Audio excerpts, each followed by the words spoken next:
We are about to begin our session on reimagining community safety, which will be facilitated by Michelle Lieberman. Michelle, take it away. Thank you, Miguel. Good afternoon, everyone. Thank you for spending your Friday afternoon with us. This session is on reimagining community safety. My name is Michelle Lieberman. I'm the Consulting and Program Support Director at the Safe Routes Partnership. I'm also a member of the Planners for Health Steering Committee, and I will be your session facilitator moderator today. At this time, I'd like to encourage you to type in your name, your pronouns, and if you're with an agency or organization, into the chat. We'd love to know who's in the room and also make sure that the chat feature is working for everyone.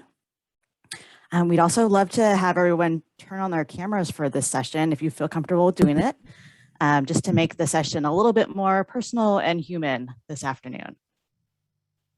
So some meeting logistics. The session is going to last about an hour. All of the attendee lines should be muted right now, but we definitely want to hear from you. So at the end of the presentations, there will be a Q&A session followed by a facilitated group discussion. So please type in your questions at any time during the presentations into the chat box or raise your hand and we'll call on you during the Q&A portion. If you think of other questions after the presentations, after the session today, you can feel free to email Courtney Aguirre at SCAG or the presenter directly. And all the presentations are going to be emailed to all of you who registered to participate in today's webinar.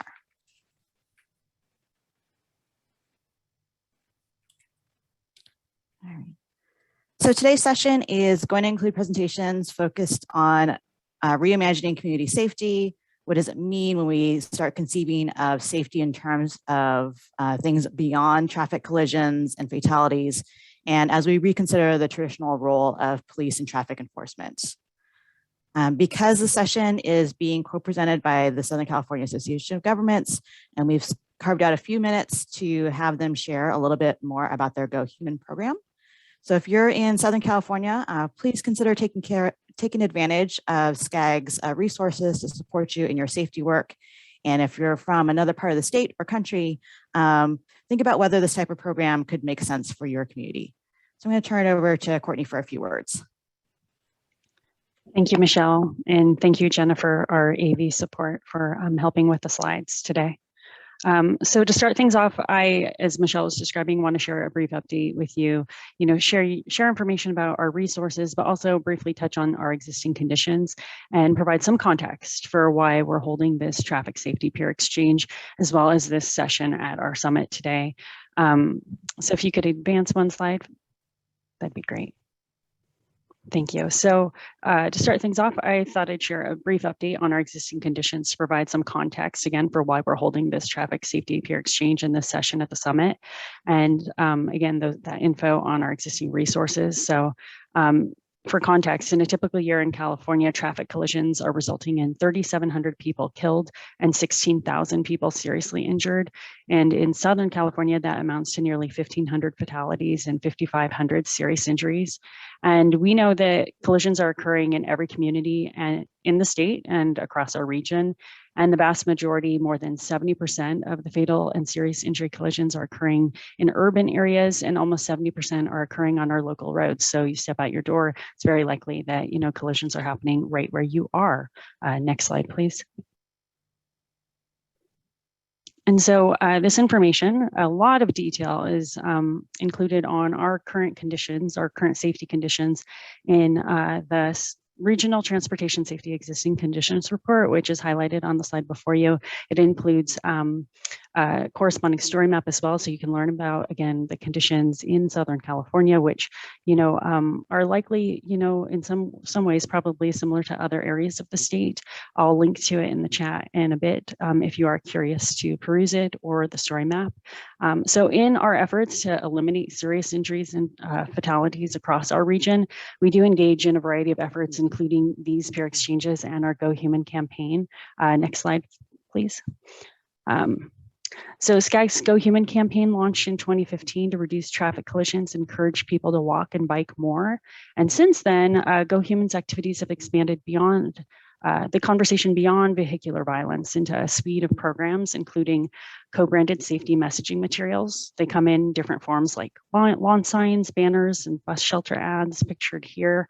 The Go Human kit of parts, a kit that is a set of modular pieces that can be assembled to demonstrate different street design treatments like parklets, bulb outs, and crosswalks, and safety workshops, webinars, and technical assistance, including our Community Streets mini grants, which is a funding program meant to build street level community resilience and increase the safety of people most harmed by collisions. We also have a new Community Ambassadors program, which is a participatory planning and leadership series taking place in the counties of Imperial, San Bernardino, and Ventura.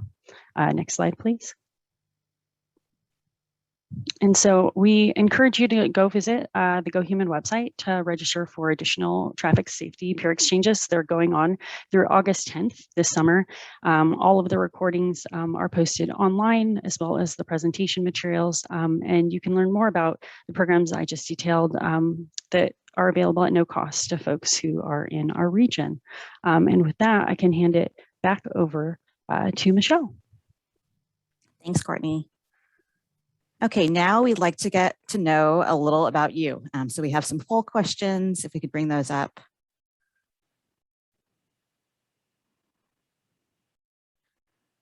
First question is, what type of organization or agency are you from?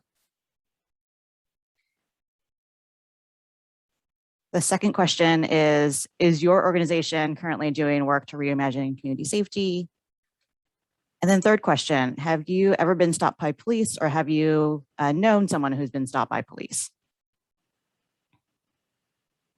Give everybody a few minutes to answer those.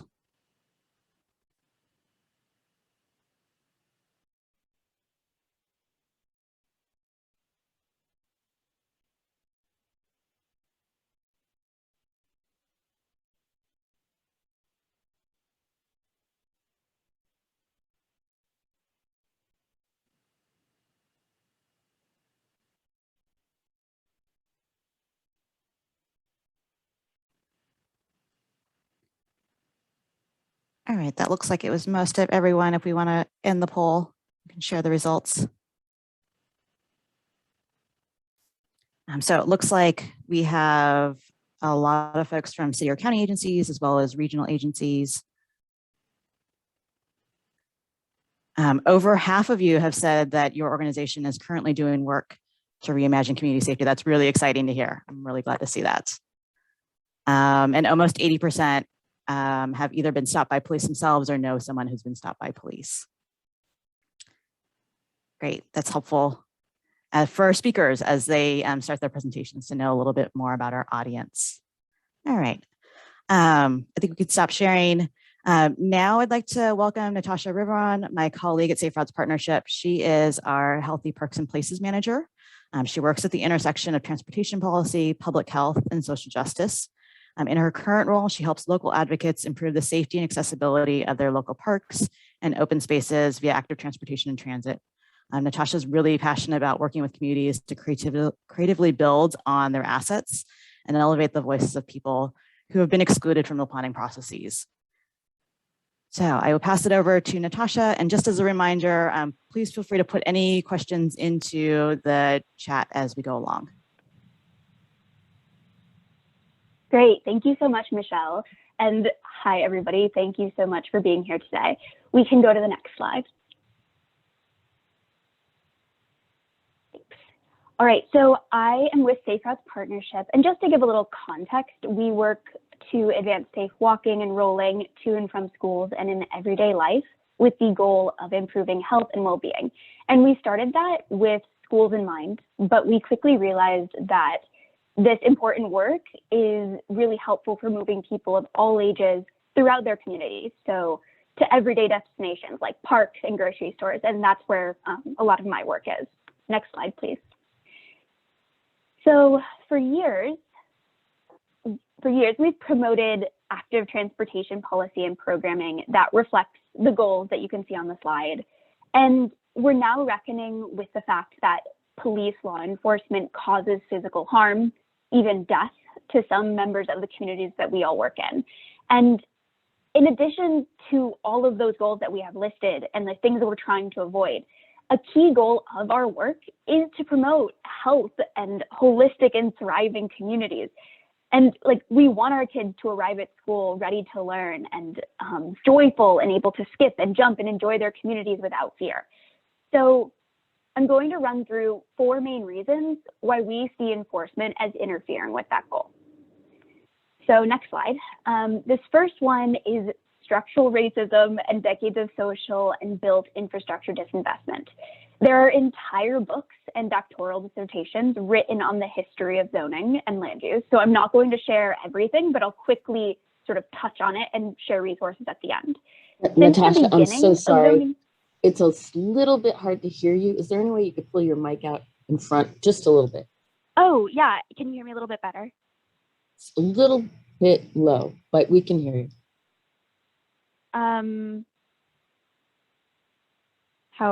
So this isn't better? That's good. That's good. Okay. As I was saying, so basically there are structural reasons why our streets are built the way that they are. And a lot of this has to do with zoning and land use planning. And these tools have promoted segregation by race and income. And please let me know if it's hard to hear me still, because I can change things.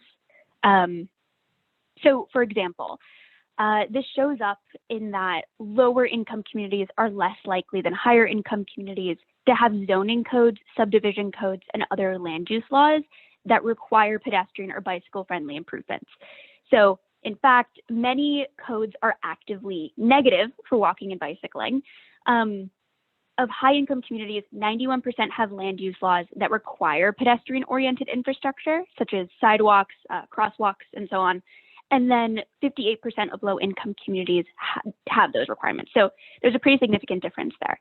And even when we think about how to work to rectify these inequalities, we have these complaint driven systems that are oriented toward people who can engage and follow up in a municipal bureaucracy. And then, so what we have is a system where we're enforcing traffic laws that are predicated upon racially unjust design, and that perpetuates those injustices. If it isn't safe to bike on the street, people bike on the sidewalks. If there isn't a crosswalk or a safe place to cross, people will jaywalk. And through infrastructure and funding decisions, we're creating the conditions that force people to make the very choices that we end up punishing them for. Next slide, please. And then we have racial profiling. The data shows that Black, Brown, and Indigenous communities are over-policed on the streets and in public spaces. And because of this entrenched bias and racism, they're more likely to be unnecessarily stopped, questioned, presumed to be dangerous. And this is shown in data over the country. So from LA to Minneapolis to Jacksonville, there's lots of articles on this, but we're gonna go to the next slide. And then we have the fact that a lot of enforcement doesn't actually change long-term behavior. Speeding tickets are one of the most popular tools for deterring people from speeding in their cars, but there is inadequate research on their efficacy. A study aimed to understand the effectiveness of speeding tickets when it comes to deterring future speeding found that people who received speeding tickets were more than 2 times as likely to receive a subsequent speeding ticket. A study in Nashville found that it takes consistent and high visibility enforcement to change driver behavior, and that impact ends up fading within 3 weeks. So you have to consistently do it because it only has short-term impact on driver behavior. And the thing that's worse about this is that traffic fines disproportionately impact low income and people of color. So for families struggling to get by, a traffic ticket can begin this spiral of debt and license suspension and even incarceration. So this is serious stuff. Next slide, please. And finally, and most importantly, I would say, is that it doesn't make communities feel safer. Here are some headlines, and we often talk about this with Black communities, but it's also a serious issue for Native Americans and Latinx populations. So using CDC data, one study shows that Native Americans had the highest population adjusted rates of fatal encounters with law enforcement of any minority group from 1995 to 2015. And despite this data, police-related deaths for Native American individuals receive significantly less press. And Latinx folks face a risk of discrimination, and if they're undocumented, separation from their families, which is serious because the American Academy of Pediatrics says that it can cause irreparable traumatic damage to children, in addition to other issues. The big takeaway here is that although some people were brought up to think that police keep us safe, that is simply not the case for many people. And that may not be your lived experience. It's not mine as a white Latino woman, but other people's real lived experience matters, and we need to trust it and take action accordingly. And as a movement that's focused on safety, health, well-being, we need to listen to people telling us that police make them feel less safe. Next slide, please. In many places, police don't actually have a critical or foundational role in safe routes to school or similar efforts. They're often a partner because it has been recommended that they should be. And so in places where they play more significant roles, a lot of times it has to do with the way that funding moves. So say they have to be involved in order to access a certain funding stream. But it's worth noting that we can advocate to change that. Here are just some opportunities that we can take to kind of reach our goals in a different way. For example, like if we're talking about slowing down streets, like why are we not using what we know works, like engineering, to increase, like the visual friction, slow cars down? Instead of having police teach cycling, why are we not using league cycling instructors and or people who are trained in child pedagogy? Next slide, please. We're not just moving away from enforcement, we're moving toward engagement. We're using meaningful community engagement to create sustainable and successful programs, asking what people need, asking what works. We're building and uplifting community leaders and champions to fill the roles that they should be filling, and ultimately working together to reunite around a vision where everyone feels safe. Next slide, please. And it's worth noting that change is hard. We work with people across the country on public policy and programming, and every community is unique, but one thing is constant, and that is resistance to change. Next slide, please. There are so many reasons why this can be difficult, and it will take time, and we need to listen to people about what concerns them. There's personal beliefs. There's this idea of like this one person that I work with, there's this personal relationship, and this system is not working, but this personal relationship is. Just like a lot going on. So it's important to listen to people and ask what's going on. But change is ultimately necessary. Next slide, please. And it can lead to great things. New ideas don't make your ideas or legacy bad. It can enhance it. Lived experience is just as important as technical and professional experience. And ultimately, this is an opportunity to achieve our goals, to increase safety, to increase the number of people walking and biking, and bring community vision to life. And with that, I'm going to share these resources. I recommend checking out a lot of these if you are interested in learning more about the work, how we're talking about it, the history and context for how we got here. I would recommend Taking Steps Toward Mobility Justice. It's the third one.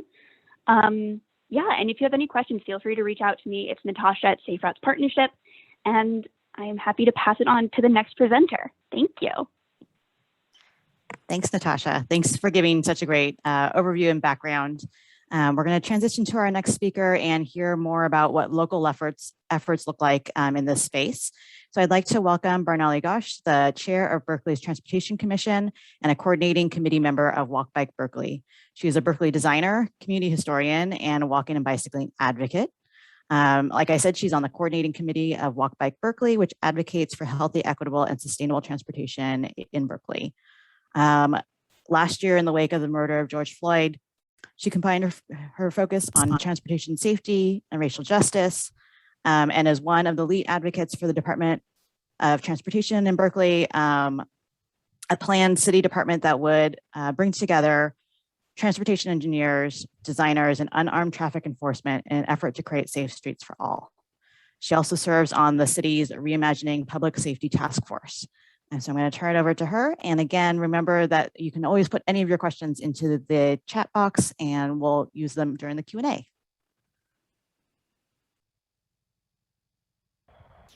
Okay. Hey everyone, I'm Barnali, and as Michelle said, I'm a coordinating committee member of Walk Bike Berkeley, and I'm gonna be talking about some of our work related to BerkDOT. I came to this work both with a perspective of being somebody who's a landscape architect, who designed safe streets, complete streets that was over a decade ago. Surprised that some of the problems haven't gone away. But I also came at this work as a South Asian post 9/11. So really understanding the impact of things like surveillance and federal law enforcement on our South Asian communities. So who's doing the slides? I'll just say next. And if you could just do the slide, that would be, or I'll say slide. Yeah. Can we go to the next one?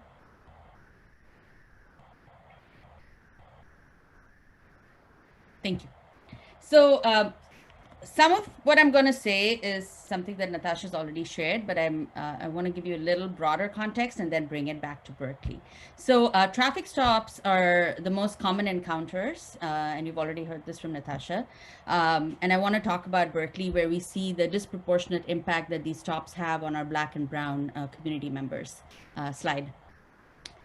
So for example, Black people make up only 8% of the population in Berkeley, but they make up about 34% of our traffic stops. And that means that they are stopped by police at a rate that is 4.2 times greater than the share of the population. In fact, twice as many Black folks have been stopped in Berkeley over a 5-year period than even live in Berkeley. Slide. And this disparity is actually even greater for pedestrian and bike stops. Black folks make up about 36% of pedestrian and bike stops compared to 32% of traffic stops. Slide. And Black folks are 2.5 times more likely to have their vehicle searched once pulled over. Yet, following the search, white folks are 1.3 times more likely than Black folks to be arrested after a vehicle search, and Black folks are more likely to receive a warning. And these unnecessary and excessive encounters by armed officers make traffic stops terrifying for the Black community. Slide. Next slide. So when it comes to traffic violence, we see another disturbing trend. For example, traffic violence is the leading cause of death for children and adolescents, and people of color suffer the most. Black pedestrians are hit and killed by motorists at twice the rate of white pedestrians. And in slide. In Berkeley, we see that speed is a huge issue, where a third of all severe and fatal collisions are caused by drivers traveling at unsafe speeds or failing to yield at crosswalks. I think Natasha gave us sort of an overall view, and what I noticed through that presentation was so much of it is true even in the city of Berkeley, which considers itself a progressive city, a biking city and all of that, but we still have issues. Slide. So knowing what we know about what causes collisions, when it comes to enforcement, this photo was actually taken by Eliza Lutzker, who's my colleague at Walk Bike Berkeley, who's a public health professional. And this is BPD doing a day of enforcement funded by the Office of Transportation Safety. They were using this grant money to hand out tickets to bicyclists and to bicyclists of color, even though the data we just showed you shows that most collisions are caused by motorists, and one day of handing out tickets does nothing to solve the problem in the long term. Slide. So at Walk Bike Berkeley, we're an all-volunteer advocacy organization based in Berkeley. We're, I think, 3 or 4 years old now. I can't keep track anymore. COVID has robbed us of a year. But these were all questions that we were asking as a part of the Vision Zero process that Berkeley was going through. We knew that enforcement was one of the tools that was being proposed as part of the program. And this I'm talking about in 2018, 2019. And what really complicated things was that we were seeing that most of the streets where collisions were occurring were in historically underserved areas of our city, areas that have been redlined, that have a majority of our people of color population still. And we heard from Black community members and leaders that additional enforcement was not acceptable as a tool to achieve traffic safety. So slide. And you can go to the next slide, actually. And so that resulted in us advocating for enforcement to be deprioritized and engineering to be prioritized. So enforcement actions were sort of left out of the action plan until we had time to sort of talk about it more. Slide. A few months later, in the wake of George Floyd and calls to defund the police, the Burke.org coalition came together to demand that the police be removed from doing traffic enforcement in Berkeley. Slide. Oh, sorry, we can stay here. We were influenced by Sarah So's book, Policing the Open Road, that talks about the advent of the automobile, and with that, the expansion of the police force and further intrusion into our lives with exceptionally brutal consequences for communities of color. Slide. Now, we had seen these connections being made before in calls for mobility justice that asked planners to take into account all aspects of what made our public spaces feel safe, and reminding us that the presence of police can not only make our spaces feel unsafe, but also deadly. So the Burke.org proposal, next slide, embraces a more inclusive definition of safety on our streets, safety from traffic violence and police violence. Next slide.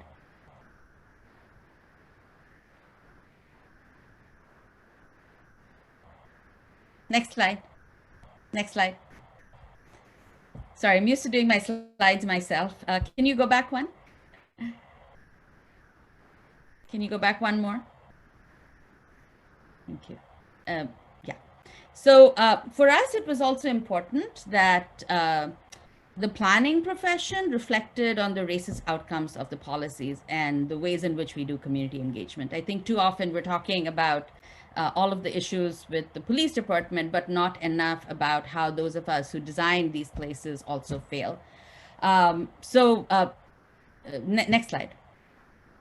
So the Burke.org coalition brought together racial justice advocates, safe transportation advocates, housing advocates, police reform advocates, and led to the Burke.org resolution that was put forward by our council member, Rigel Robinson, and crafted mostly by his aide, Angie Chen. And this was adopted in July 2020. Next slide. And this got a lot of attention, got a lot of national attention. And since then, many of us have continued to stay engaged with the city's broader process for public safety, next slide, as well as the parallel process of Burke.org. Next slide. But we know that we have to keep the pressure on. So we have been continuing to build the coalition. Next slide. Writing op-eds, collaborating and supporting statewide advocacy on proposals to decriminalize jaywalking, find alternative ways to do speed enforcement, etc. Now, next slide. Here are some of the things that we've been pushing for in Berkeley. So the first is an end to pretextual stops. As mobility justice advocates, we know that not all traffic violations are unsafe, and we are not interested in traffic violations being used as a pretext for further search or harassment. So these policy proposals that I'm showing you were adopted unanimously in February of this year, and they came from the Mayor's Fair and Impartial Policing Task Force. The challenge, however, remains to see how they will be implemented and how effective they will be, and how accepting the police department will be to actually implement them. Next slide. As part of the Burke.org process, we are continuing to advocate for a reduction of police involvement in things related to transportation. So there is no need, for example, for the school crossing guard program to be run by BPD and to be run badly by them. Next slide, please. Yeah. So school crossing guards in Berkeley, they're a crucial part of getting our children safely to school, but we find that they're often missing and without notice to parents. Sometimes positions will remain unfilled, and these cause critical safety issue in our streets because parents are expecting that when their child comes to the street to cross the street safely to get to the school, they're expecting a crossing guard to be there, but might find that they're not there on that day or for weeks. So, and parking enforcement in many cities is already being done by transportation departments. So these are the kind of things we are looking at to start with to reduce the footprint of police and transportation. Next slide.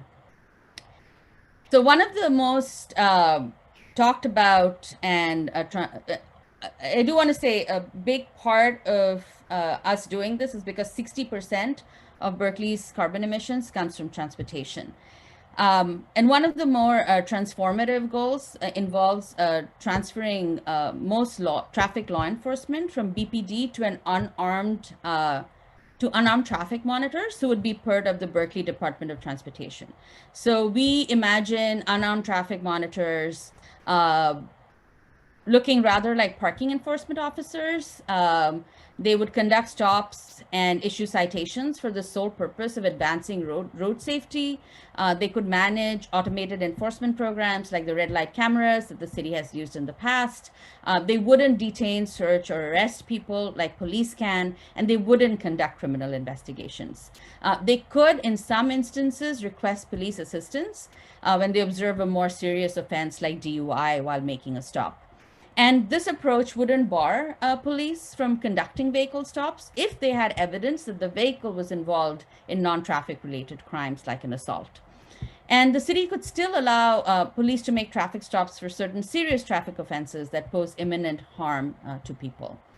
We're also asking that collision response and data management be moved to BERCDOT. While police currently conduct collision investigations, it is traffic planners and engineers who are actually responsible for designing safe roadways, and their involvement would help us gather valuable data and knowledge to make engineering improvements to prevent collisions. And like I said, BERCDOT in a city, we need to move towards creating this Berkeley Department of Transportation, because in a city where 60% of our emissions comes from transportation, we need to prioritize engineering, embrace non-punitive ways of enforcement, and gather data all in the service of creating safe streets in a way that is environmentally just, addresses historic harms, and creates an environment where we can walk, bike, and take public transit safely without fear of harassment or harm. When enforcement stays with police, their goal tends to be criminalization, whereas if enforcement were to be something that we could use in the service of creating safe streets, I think it would be a completely different world. In fact, I'm looking forward to not calling it enforcement at all, and we can talk a little bit more about that in the discussion piece of this.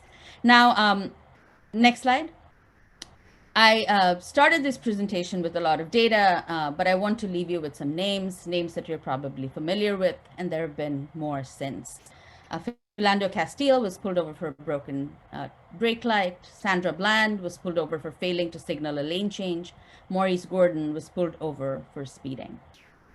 None of them survived. Thank you.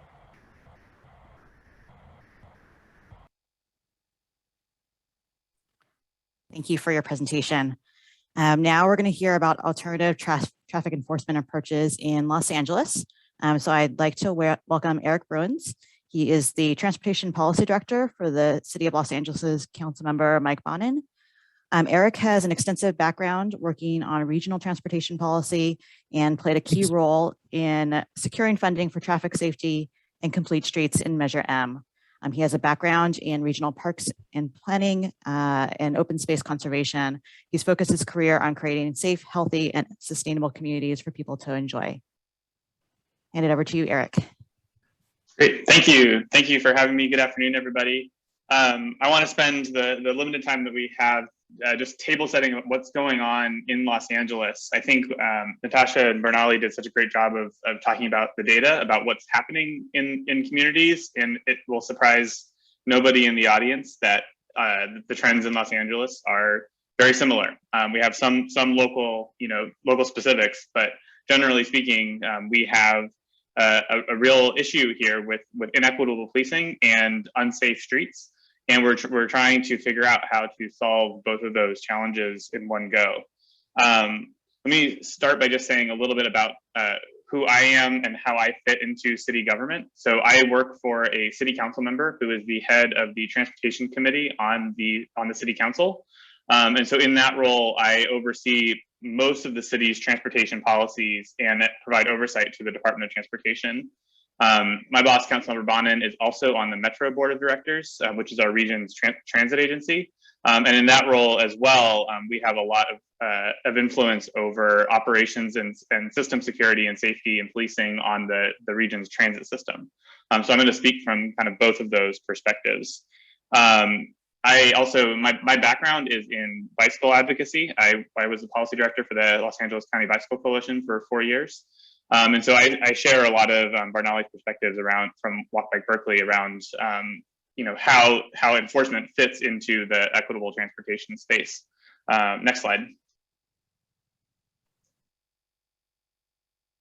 So just, this is very similar to what Natasha and Barnali said. We have a real issue here where there is a misalignment between our outcomes, our methods, and our approaches. Traffic stops are simultaneously ineffective at the traffic safety outcomes we are trying to achieve. And they are incredibly problematic the way that they are applied in Los Angeles, where we are using traffic codes as a pretext when PD is actually interested in other things. And so, if you think about the problems with the pretextual stop, the foundation of it is mistrust between police and the community. If a pretext stop means I am telling you one thing and I am actually doing another. And so right there, it is a very problematic, it's such a problematic tactic if the goal is to build trust with communities. I also mentioned, the way that we have done traffic enforcement within PD for a long time is complaint driven. It's usually squeaky wheel saying, hey, someone's running stop sign on my corner, please, send a cop type approach to huge systemic issues, rather than a data-driven approach that is looking at things like, if a driver speeds, it's very dangerous. If a bike rolls a stop sign, it's not that dangerous. Maybe I should focus on speeding drivers. Instead, they tend to target vulnerable users. There's headlines every once in a while around PD pulling over or stopping folks for jaywalking. And the definition of jaywalking for the longest time was literally, if there is 20 seconds left on the countdown and you step out, when there's still 19 seconds left, but the hand has started flashing, we would do jaywalking stings that involve giving those people tickets. Meanwhile, drivers are blowing right turns on red at the very same intersection. And so you just have it's a real mismatch between what PD thinks their job is versus what we actually need them to do as transportation professionals trying to ensure a safe system.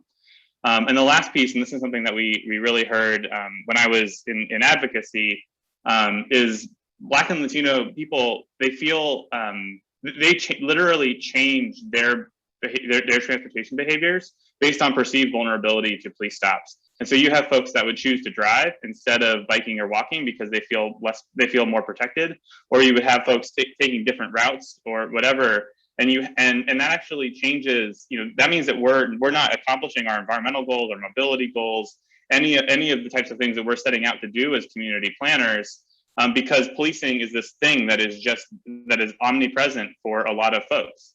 And we need to take that into account as transportation planners in how we approach our work. Next slide, please. So here in Los Angeles, starting, the community advocacy around policing in Los Angeles has gone on for decades and decades and decades, if not centuries. But we had an effort specifically that started in the fall of 2019 by a coalition called Push LA that launched a campaign called Stop the Stops. And there was a particular division within PD called the Metropolitan Division that was essentially acting like an occupying force in South Los Angeles. And community groups were rising and rose up and said, let's not, that needs to stop. Essentially, you had incredible data around, they were just pulling over Black and brown people for fishing expeditions to see what they could come up with. And they weren't finding anything. And it was essentially a campaign of harassment of Black and brown people in South LA. And so the community, rose up and demanded the withdrawal of the Metropolitan Division from South Los Angeles. And that campaign organization has continued to grow its calls and grow its community organizing. And things kind of came to a head last summer when George Floyd was killed. And you had this moment where folks on the city council were looking for ways that we could tangibly respond to the cries for racial justice that we were hearing from the streets. And one of the ways that we did that is there were a number of calls for reimagining public safety, but my boss, as the chair of the Transportation Committee, wanted to do something that was at the kind of intersection of his area of expertise, transportation, and the racial justice and policing issues that we were seeing up from the street. So he partnered with Councilmember Marquise Harris Dawson, who represents South LA. And they together they drafted a motion specifically focusing on reimagining traffic enforcement. And I have to say also, we have an incredible leadership in our Department of Transportation that is very progressive under Salita Reynolds. And she really has provided a lot of thought leadership as well. And so the three of those folks, Mike Bonin, Marquise Harris Dawson, and Salita Reynolds, have kind of created a little bit of a brain trust around this issue that has been very successful in moving it forward. Next slide, please. So this is the motion that was introduced in June of 2020, right? Like as I mentioned, directly in response to the George Floyd protests. It took some time for it to work its way through council, but we were successful thanks to a lot of community organizing by Push LA and folks in February of this year. And the motion really gets us to the starting point. I think one of the themes here is that we have a fairly decent idea of the various problems and how they interact with each other, but we really don't know what the solutions are. And so what we wanted to do is direct our department to kind of basically do a lay of the land and figure out what ideas are out there and how can we take on this general task of civilianizing traffic enforcement and bring it out of the purview of armed officers and into some purview of unarmed civilian agents plus potentially technology or some combination of new strategies that would be more effective at the traffic safety and less problematic from a bias and from a bias perspective. So this essentially is the direction that we have to look at these issues in a new way. We'll talk a little bit more about that during the discussion. Next slide, please. The other thing that we've done is I mentioned that Councilmember Bonin is on the board of Metro. We did a motion the same month as well, looking at this issue on transit, and that issue that effort has advanced more quickly. We did already successfully put together a public safety advisory committee consisting of both advocates and transit riders, and we are in the process of reevaluating and potentially renewing or not renewing our law enforcement contracts on the Metro system. And all of that effort is being led now by a citizen committee, which is fairly unprecedented in Metro's history. Law enforcement and system security has always been viewed as something to be left to the professionals, but we actually have now a citizen-led effort around how to reimagine the role of law enforcement on our transit system with an explicit mandate to stand up alternatives and to shift resources toward those alternatives. So we're looking at things like transit ambassadors, which we're getting from BART. A lot of the ideas that we're getting, in Southern California are coming from the Bay Area, whether it's Berkeley or BART or you name it. So transit ambassadors, looking at resources on homeless services, and looking at what are the things that our law enforcement are actually doing on the system, and are there more equipped people that can do those same functions without needing to be armed. And we've already assigned $40 million to stand up some of these alternatives as well, so that way they are ready when we're potentially pulling back on our law enforcement contract. Next slide. So where do we go from here? I think we are still. It's taken us a year to get to the starting line. In many ways, we now have a direction to our department. We have funding set aside to hire a consultant and to start to lead this work. But at least on the city side, we still have to take foundational steps like get that consultant on board, stand up our advisory committee for the city's effort. Once that's in place, then we have to do things like actually agree on a problem statement. What are we trying to do? What problems are we trying to solve? What combination, how are we focused on reconciling potentially competing imperatives between traffic safety versus the safety issues that we're having from policing. And then, you know, we have to follow through that process and actually develop the recommendations and bring those back to council for deliberation. So we really are still, it's been a long time coming, but we're still in the fairly early stages. So I don't want to overstate kind of where we are now.